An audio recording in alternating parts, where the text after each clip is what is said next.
Olá, bem-vindos a mais uma lição da nossa Escola Bíblica Dominical. Estamos na lição número 12 e estas lições agora vão incidir, estas duas últimas lições vão incidir sobre o livro de Cântico dos Cânticos. Um livro muito interessante, um livro que apela, acima de tudo, ao amor. O objetivo do autor da nossa revista é dizer que Deus criou o homem como um ser relacional, mas que o maior relacionamento que o ser humano pode ter é o relacionamento com Deus. Ele aproveita também esta lição para falar sobre isso e sobre essa importância. No entanto, ele diz que, olhando para a base dos relacionamentos, sem dúvida que este texto está preocupado em falar sobre o relacionamento entre duas pessoas que se amam dentro do casamento também. E é importante nós podermos ter em atenção aquilo que este texto, o Cântico dos Cânticos, que foi durante muito tempo relegado para o canto, pensando que ele não traria nada de especial para as pessoas, ou então, através da história, nós verificamos que pessoas tentaram interpretar este texto de forma alegórica, dizendo que este texto fala da relação entre Deus e o seu povo Israel, ou então fala, no tempo do cristianismo, entre Jesus Cristo e a sua igreja, desse relacionamento. No entanto, alguns estudiosos no tempo presente acabam por enfatizar de uma forma muito clara que a preocupação deste texto não é tanto falar sobre a relação entre Deus e o seu povo, ou entre Jesus Cristo e a sua igreja, embora figuradamente nós possamos fazer isso, mas provavelmente iríamos encontrar algumas dificuldades em determinados versículos ou em determinados capítulos. E essas dificuldades não se resolveriam tão facilmente. Por isso, o melhor é nós podermos ter em atenção o seguinte: o livro Cântico dos Cânticos é um livro que está dentro da secção daquilo que os judeus intitularam, que são os escritos. E os escritos estão associados ao tema da sabedoria. E é importante que nós possamos ter esta noção de que os livros de sabedoria tinham um objetivo muito claro. Era poderem ensinar as pessoas sobre as suas experiências de vida e a melhor forma de ter essa experiência de vida, que trouxesse alegria, prazer, harmonia para o ser humano nos seus relacionamentos. E, portanto, é dentro desse contexto que nós devemos analisar também este livro de Cântico dos Cânticos. Ou, se nós quisermos dizer, uma vez que esta é uma expressão muito hebraica, Cântico dos Cânticos, nós podemos o cântico mais excelente. Seria a forma que nós deveríamos de traduzir então esta expressão hebraica. Muitas pessoas têm atribuído este livro a um autor, e o autor é normalmente conhecido como o rei Salomão. É evidente que nós não temos provas que Salomão tenha escrito alguma vez este texto.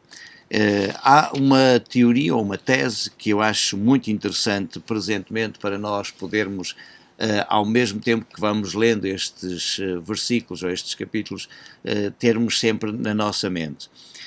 Alguém dizia que isto trata-se de um livro escrito, de facto, posteriormente a Salomão, mas que tinha como objetivo poder demonstrar a Salomão como é que se deveria de viver uma boa relação conjugal, uma vez que ele exagerou no número de mulheres e até de concubinas, como nós conhecemos pelo texto bíblico. E o objetivo seria então mostrar que essa perspectiva de ter muitas mulheres não se coaduna com o objetivo que Deus tem para o relacionamento conjugal.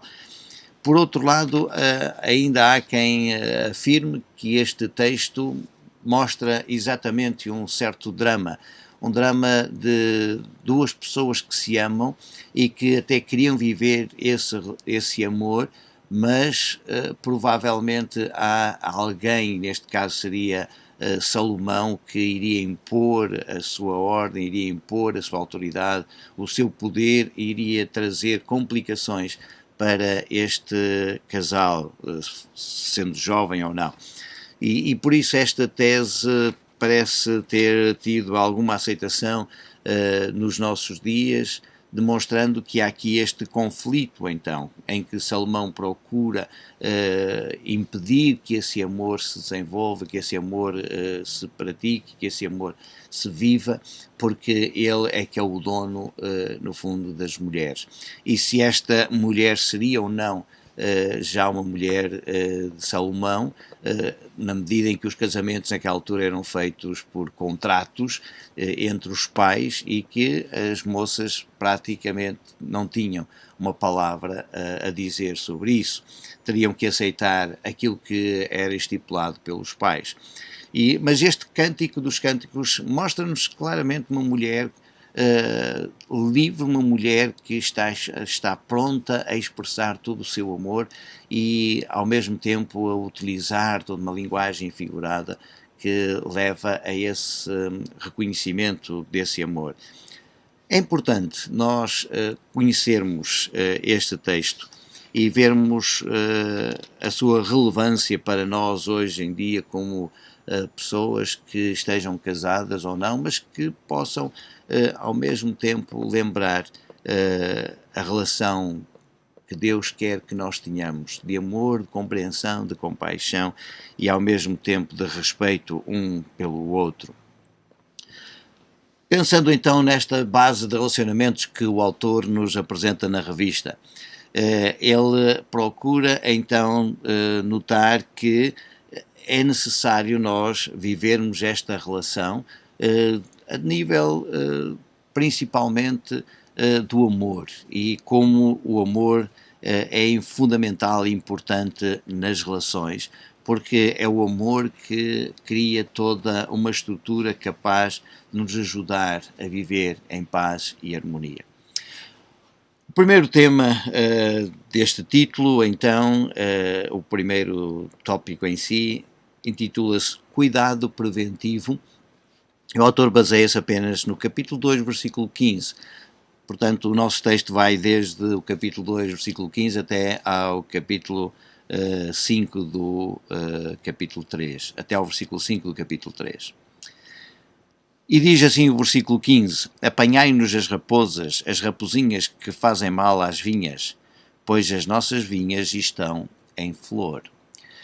E é a partir daqui que o autor então acaba por dizer este tema, cuidado preventivo, mostra-nos que é necessário nós termos um cuidado e nós prevermos aquilo que possa acontecer.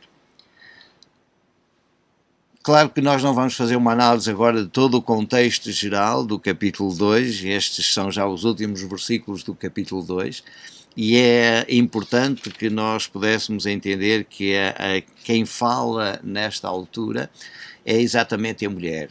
Aliás, é um aspecto muito importante nós podermos reconhecer que no texto de Cântico dos Cânticos a maior parte dos diálogos ou das conversas ou das frases que nós temos pertence exatamente à mulher. É ela que domina completamente o texto. Cerca de 60% do texto corresponde então a palavras proferidas pela mulher, por esta amada, certamente.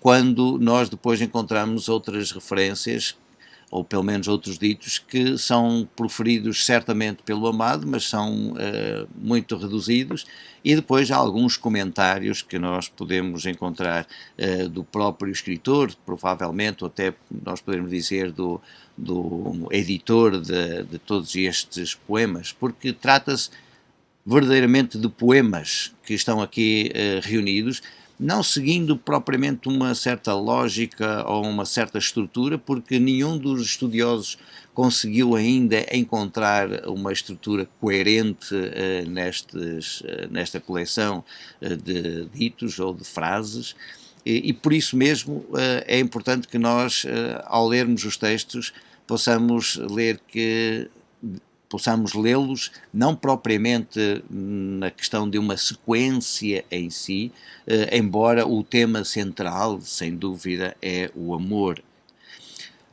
Quanto a este aspecto, nós poderíamos provavelmente até configurar o seguinte daquilo que nós lemos do versículo 15.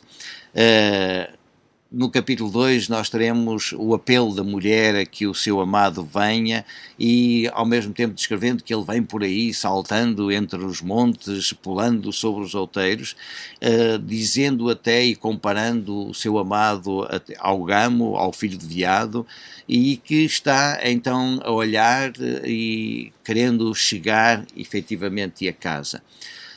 Depois há toda uma descrição de que o próprio amado diz alguma coisa, né? Até fala o meu amado e me diz, portanto, mesmo os discursos que nós temos do amado estão a ser usados no discurso da própria mulher. Portanto, é ela que continua a falar e dizer, ele diz-me estas coisas. E é interessante porque aqui há toda uma descrição figurada e metafórica, nós podemos dizer, sem dúvida, em relação ao uso do tempo, que já o tempo é bom, a chuva já acabou, o inverno também, demonstrando assim que aquele período em que as pessoas estão mais recolhidas, em que as pessoas estão mais pacatas, acabou porque começa a primavera, começa a ouvir-se o cantar dos pássaros e por aí fora, e isto desperta os sentimentos da pessoa. E é por isso que nós vemos aqui um poema completamente erótico, o que é diferente de pornográfico, como é habitual os comentaristas dizerem, porque efetivamente é isso que acontece. Nós estamos perante um texto que nos ajuda a compreender a essência do amor. E por isso, nós, lendo estas imagens de raposas, vinhas, nós chegamos a pensar o que é que isto significa. Inclusive, o próprio imperativo aqui, apanhai-nos, está dirigido a um grupo de pessoas e não a uma pessoa só, neste caso, o que também dificulta um pouco esta interpretação do próprio texto, como alguns comentaristas disseram. Porque se o verbo está no imperativo masculino plural, levanta esta questão a quem é que é dirigida então esta ordem. Por outro lado, nós temos a indicação para quem deve ser feita a caça, portanto, nós encontramos aqui os pronomes nos, e se nós traduzíssemos literalmente o texto em hebraico seria apanhai para nós as raposas, e nós perguntamos quem são ou quem são as pessoas que estão inseridas neste nós, a quem é que corresponde este pronome.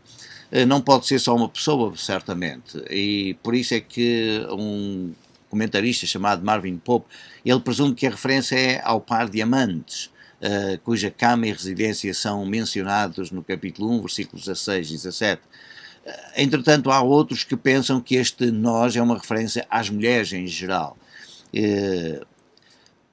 Não sabemos se efetivamente isto diz respeito a várias mulheres ou às mulheres em si, ou se diz respeito apenas ao casal, e se este texto está referido apenas ao casal, como alguns comentaristas entendem, e que provavelmente nós poderíamos entender desta forma, então ela está a dar uma ordem geral dizendo que é preciso ter cuidado, no fundo, com as raposas. Porque o que é que as raposas fazem? Aqueles animais que são até minúsculos, não são grandes em si, até são pequenas, mas mesmo assim elas fazem mal às vinhas. Há vários escritos na Antiguidade que mostram isso. Aliás, foi o poeta grego Teócrito que, a determinada altura, ele escreveu: eu odeio as raposas com caudas de escova, que logo que o dia declina, vêm rastejando para a sua vindima entre as vinhas do dono Micone. Portanto, esta é um poema idílico de Teócrito, em que ele expressa então o ódio que tem pelas raposas, porque elas são destruidoras de vinhas. Provavelmente aquilo que nós temos então aqui é uma metáfora em que as raposas são usadas aqui para referir então aqueles predadores, aquelas pessoas que certamente poderão ser prejudiciais para um relacionamento entre duas pessoas. As raposas, aquilo que faziam às vinhas era não só tentar comer as uvas, mas também está relacionado com o escavarem as raízes das vinhas e tirarem as raízes para fora, o que destruía completamente a vinha.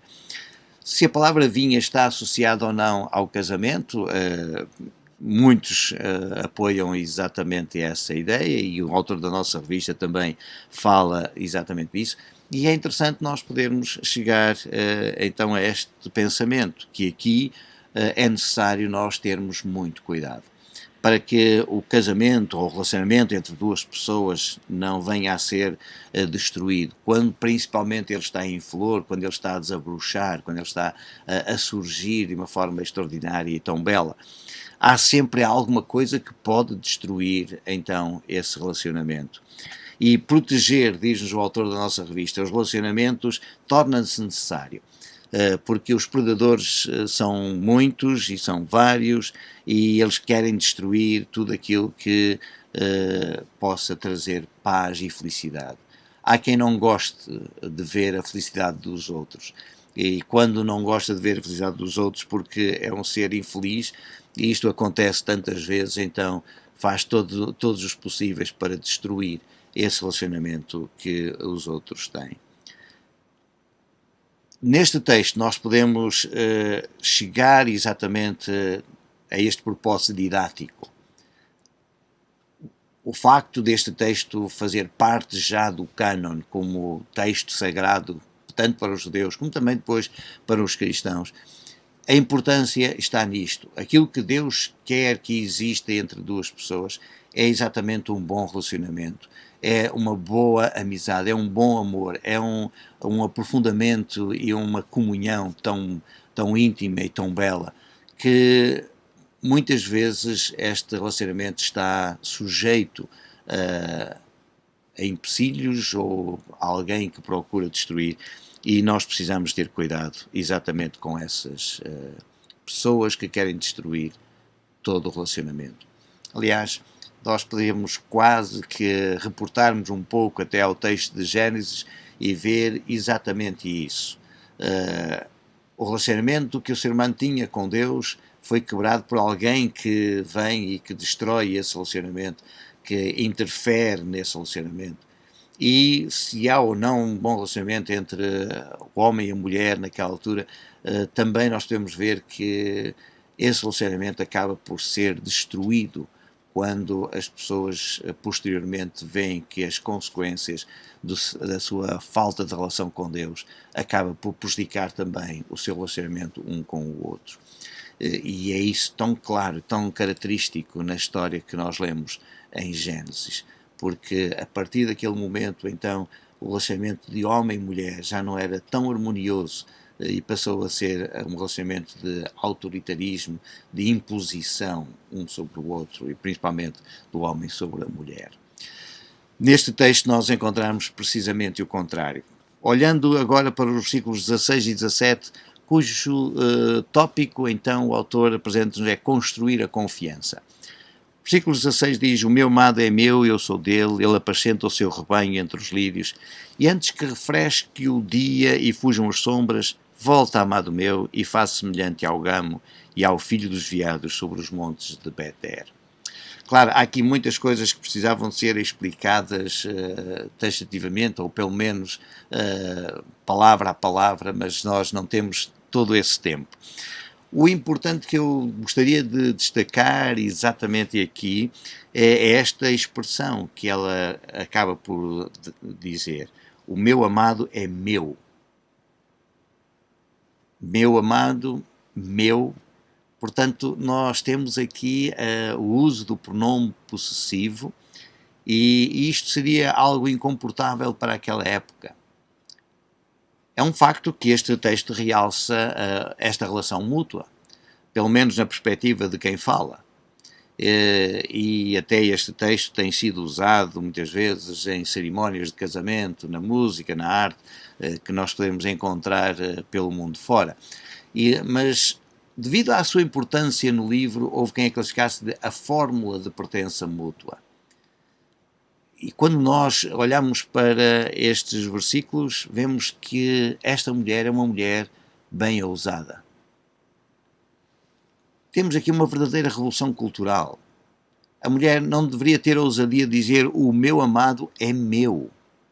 Portanto, esta expressão que é usada aqui contrasta com aquilo que era habitual naquela época. A mulher era propriedade do marido. Ele é que tinha poder sobre ela. Daí que ela não poderia dizer de maneira nenhuma ele é meu. O que ela poderia dizer é eu sou dele.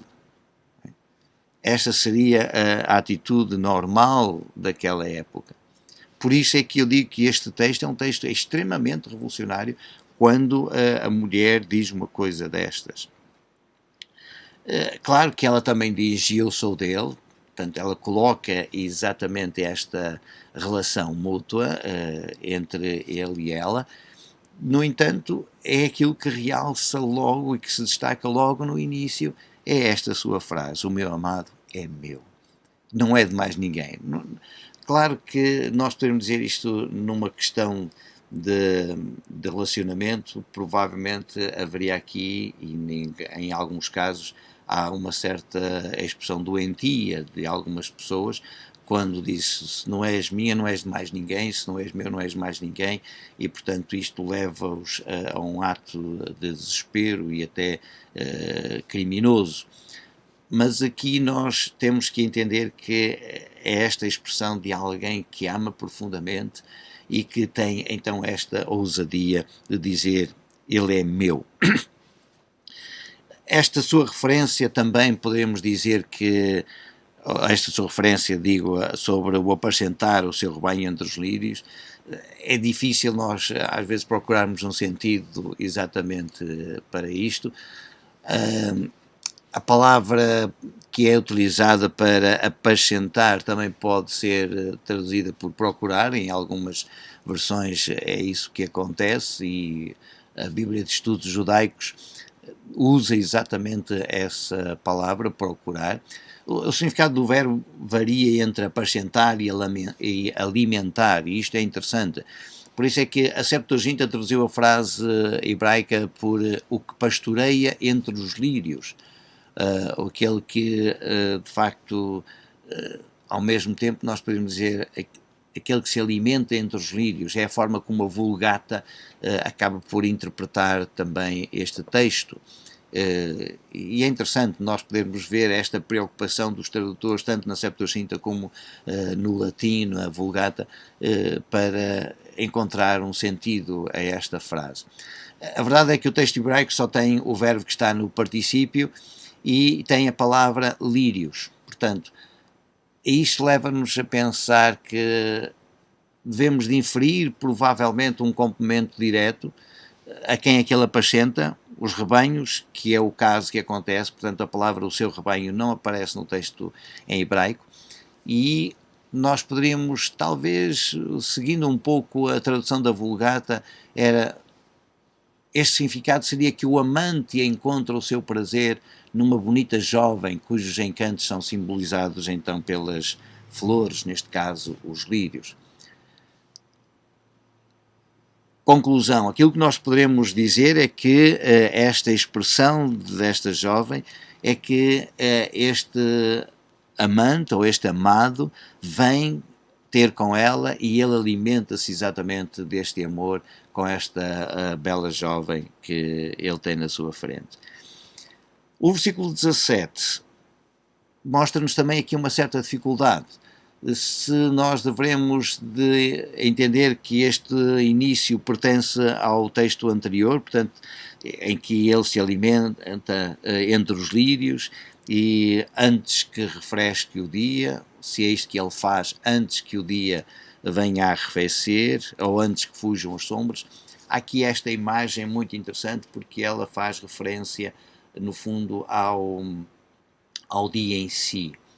De acordo com alguns estudiosos, aquilo que acontecia é que, à medida que o dia ia declinando, ele tornava-se mais fresco e havia sempre uma brisa que se tornava mais forte à medida que arrefecia o tempo. Portanto, se não havia sol, é natural que o tempo também arrefecesse.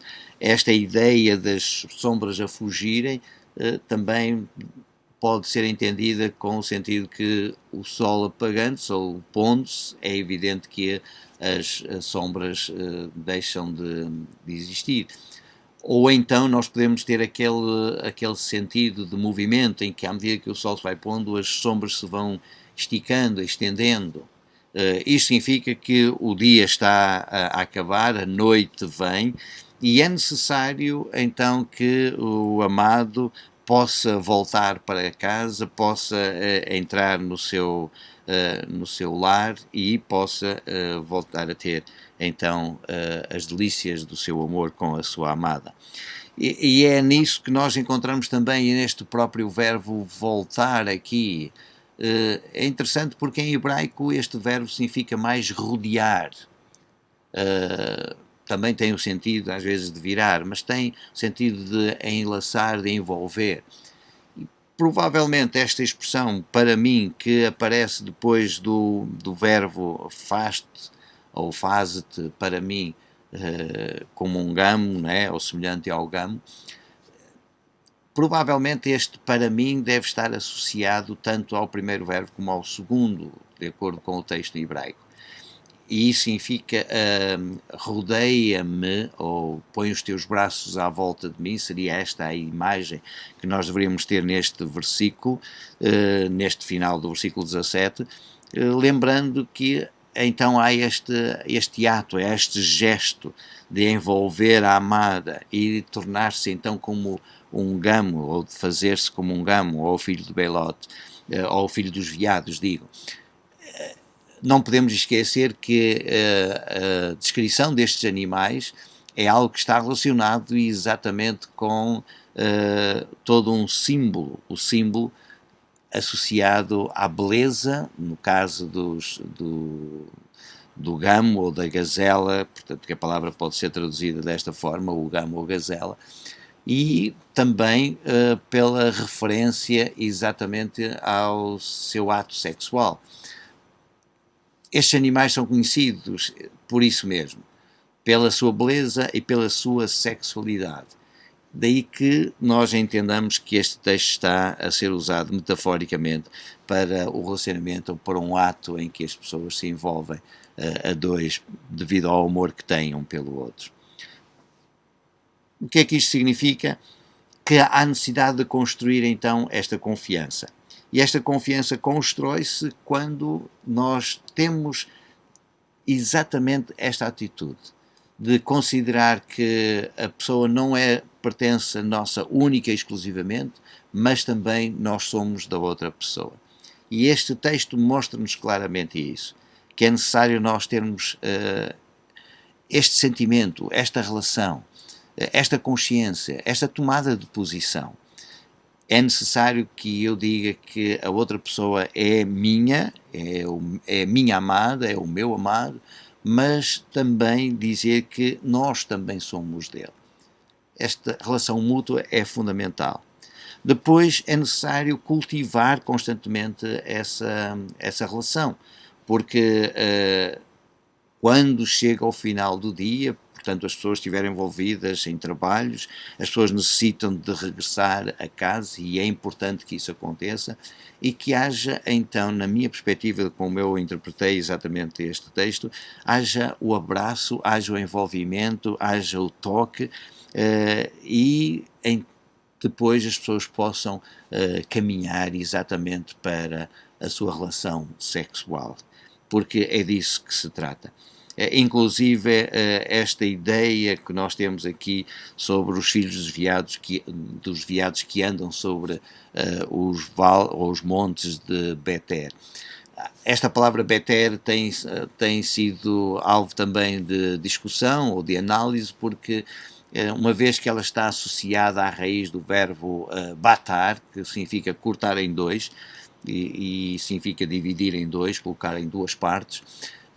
O léxico sugere que se trata de montes recortados, ofendidos, dando a ideia que estes animais andavam por estas montanhas ou por estes montes escarpados, se assim nós podemos dizer, mas que esta sua ideia de eles estarem envolvidos e andando sobre estes montes pode ter aqui uma referência simbólica também à questão dos seios da própria mulher, que são dois, que são separados e que formam ali um corte com uma espécie de vale, de acordo com alguns comentaristas. Portanto, há aqui toda uma expressão erótica, se assim nós podemos dizer, para expressar quão importante é que haja este relacionamento.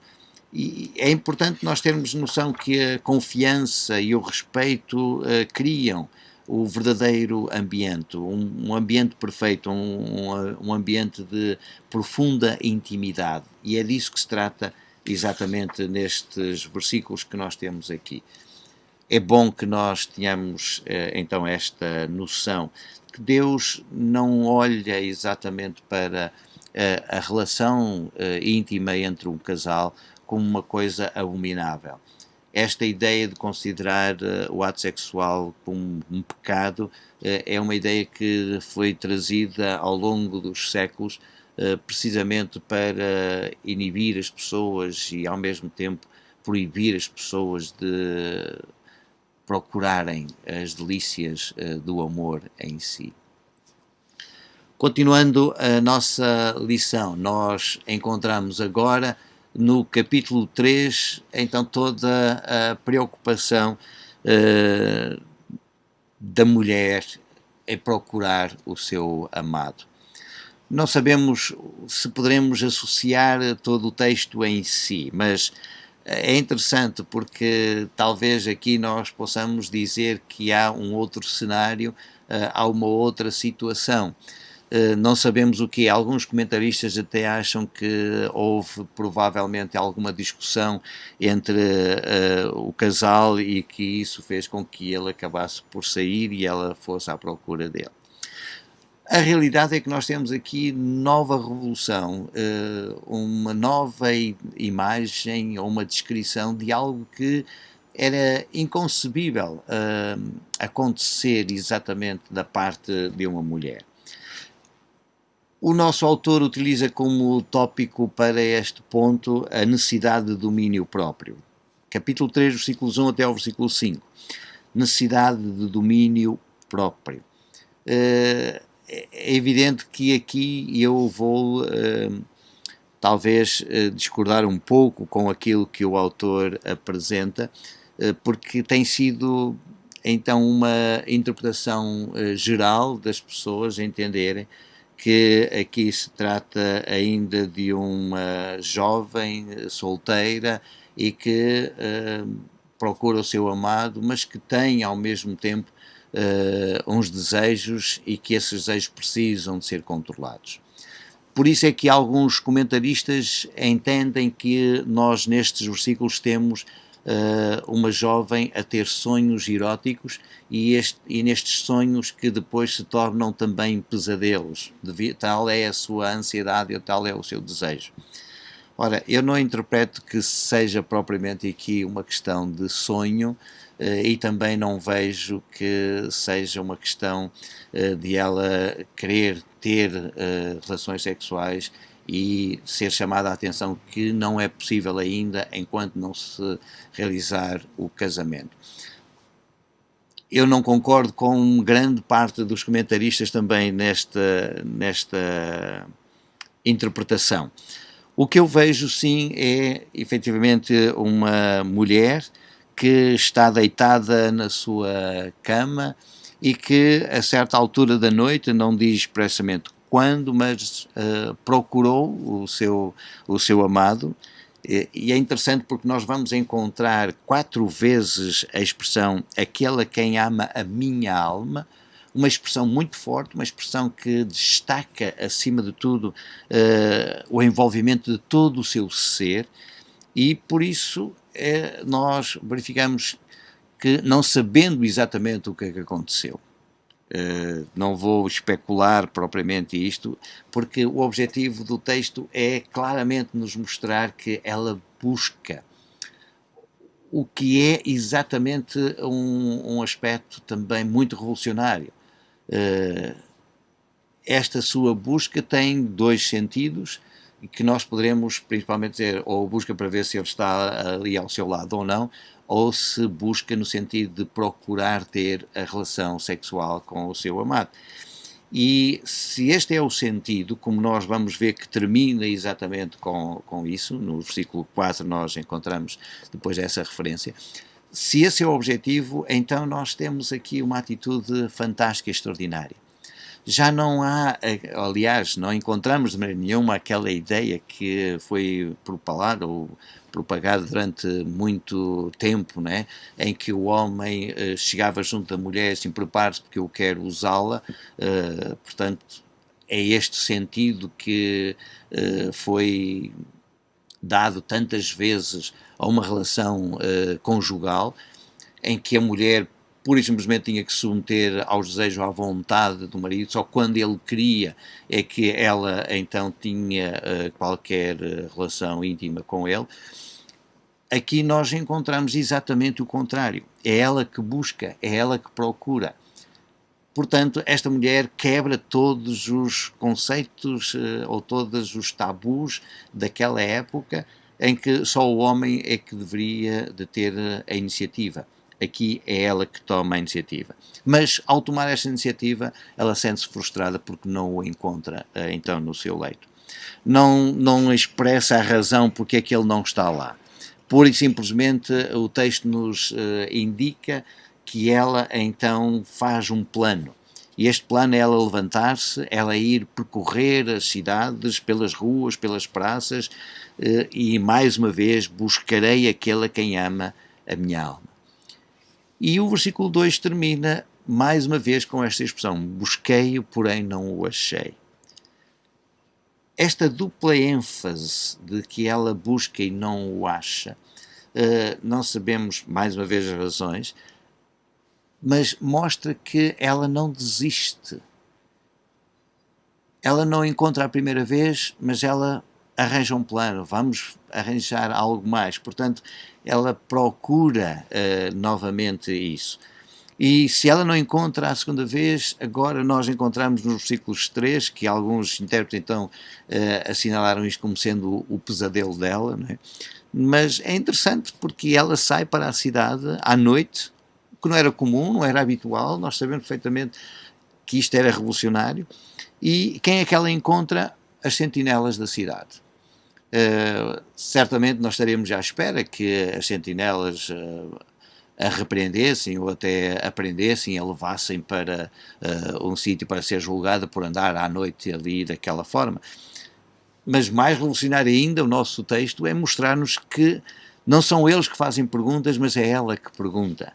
Vistes porventura aquele a quem ama a minha alma? Mais uma vez isto é interessante porque ela toma a iniciativa de fazer esta pergunta a uns provavelmente desconhecidos, se assim nós podemos dizer, mas que pela pergunta que ela faz, ela não diz viste fulano de tal ou viste um rapaz assim, assim, assado, não descreve nada disso, pura e simplesmente o poema concentra-se na questão do amor. E isto é que é importante. Viste, porventura, aquele a quem ama a minha alma. É a terceira vez que esta frase é proferida. Aquele a quem ama a minha alma. Aquele a quem todo o meu ser está envolvido. Portanto, ela não se refere só a uma questão de uma paixão. Ela não usa isto apenas como amores de verão, mas é algo que ela sente profundamente. Não há resposta para esta pergunta que ela faz. Não sabemos se eles disseram que não, se eles disseram que sim ou outra coisa qualquer. porque não é essa a preocupação do texto. O texto pura e simplesmente avança, e avança dizendo: e quando eu saí, pouco tempo depois de eu me afastar deles, daquelas sentinelas, então eu achei aquele a quem ama a minha alma. Quarta vez o texto realça esta frase. É este sentir, é esta atitude desta mulher que certamente me causa espanto, porque nós não encontraríamos de maneira nenhuma algo na sociedade. Daí que a inserção deste livro, inclusive no cânon, tanto hebraico como agora no cânon cristão, é algo que nos deve fazer pensar. Há quem pensasse que o livro só passou a ser inserido no cânon porque alguém começou a fazer uma interpretação alegórica do texto e a alegoria deu credibilidade ao texto. No entanto, de acordo com outros especialistas, e eu concordo com eles neste aspecto, certamente não há indicações nenhumas de que, e principalmente na história do cânon, de que este livro tenha sido inserido só porque ele foi interpretado alegoricamente. Pelo contrário, este livro está inserido na literatura sapiencial, na literatura de sabedoria, e a literatura de sabedoria tem como objetivo de ensinar, orientar as pessoas para que elas tenham atitudes corretas, experiências profundas e verdadeiras e genuínas. E é disso que se trata aqui neste texto. Por isso, não é um pesadelo que ela tem de maneira nenhuma, é algo que ela conta e mostra, então, desta forma. Portanto, sendo uma mulher a proferir tudo isto, esta mulher está a revolucionar a cultura daquela época. Tomem nota exatamente na sequência de atos que ela pratica agora. Quando eu achei aquele a quem ama a minha alma, isto é, neste processo de achar, e o verbo achar está no perfeito, portanto, como uma ação realizada completa. Depois temos o verbo detive-o, portanto, agarrei-o. É interessante esta imagem, é a mulher que agarra o homem, não é o homem que anda atrás da mulher. E depois diz, e não o deixa ir. Nós temos também aqui o primeiro agarreio como um ato completo, é o ato perfeito, e o ato depois contínuo de não o deixei ir, que é o imperfeito, o ato que ainda não está totalmente completo, mas que implica, acima de tudo, esta ideia. Esta continuidade do texto dá a ideia de que ela vai mesmo durante a noite agindo exatamente desta forma para com este homem. Há aqui, como que nós podemos dizer, um jogo de palavras no próprio texto, mas a força do seu amor é tal ordem que ela não só agarra, ela também não o deixa ir, e isto implica que este ato é um ato que descreve o aspecto durativo da sua retenção. E ela não o libertaria, nem o libertou enquanto não o levasse ou não o levou para o quarto onde o queria ter. E é esta ênfase então que nós encontramos aqui. Sim, ela introduz na casa de minha mãe, na câmara daquela que me concebeu. Ficamos a pensar, então, mas ela saiu da casa dela e depois foi para a casa da mãe porque andou lá pela cidade. A casa dela seria também na cidade, não me parece que seja num recanto qualquer e afastado da cidade. Tudo isto é uma imagem cosmopolita, sem dúvida nenhuma. No entanto, esta imagem que ela apresenta agora não é a ideia propriamente dele dizer assim, eu saí da minha casa, então vou levá-la para a casa da minha mãe, como alguns interpretam, com o sentido de, bem, na casa da sua mãe sempre teriam alguém a quem pudesse controlar. A realidade é que as pessoas naquela altura faziam muito isto, teriam que viver, e nós temos esta imagem de Isaac quando ele pegou em Rebeca e a levou para a tenda de sua mãe. O que é que isto implica lá no texto em Gênesis? Implica que houve então toda esta preocupação ou intuito de se envolverem intimamente. E por isso é que o texto lá em Gênesis diz que ele amou a Rebeca. Portanto, esta expressão aqui também nos leva a concluir que esta ideia ou esta imagem de levar para a casa de sua mãe e reforçada com o pensamento para a câmara daquela que me concebeu, é exatamente a ideia de que foi naquele quarto em que a mulher ficou grávida, em que aquela jovem acabou por ser concebida. Isto significa que foi exatamente na relação sexual. Daí que há a ideia que ela traz é que ao levar o jovem para a sua intimidade, eles acabaram por ter essa relação sexual. Depois da relação sexual, há então o versículo 5: Conjuro-vos, ó filhas de Jerusalém, pelas gazelas e servas do campo, que não acordeis, nem desperteis o amor, até que ele o queira. Provavelmente nós poderíamos entender isto de duas formas, e uma delas seria nós não devemos de maneira nenhuma ter relações sexuais, a não ser quando as coisas já estão estabelecidas ou quando estamos perante o casamento. E é isso que o autor da revista acaba por orientar o pensamento dos seus leitores quando fala desta necessidade de domínio próprio, portanto, dizendo que há aqui um domínio próprio. Mas conforme a interpretação do versículo 4 que eu expus, não haverá exatamente aqui essa ideia de apontar para um domínio próprio. O que há é, então, um apelo. Há como que depois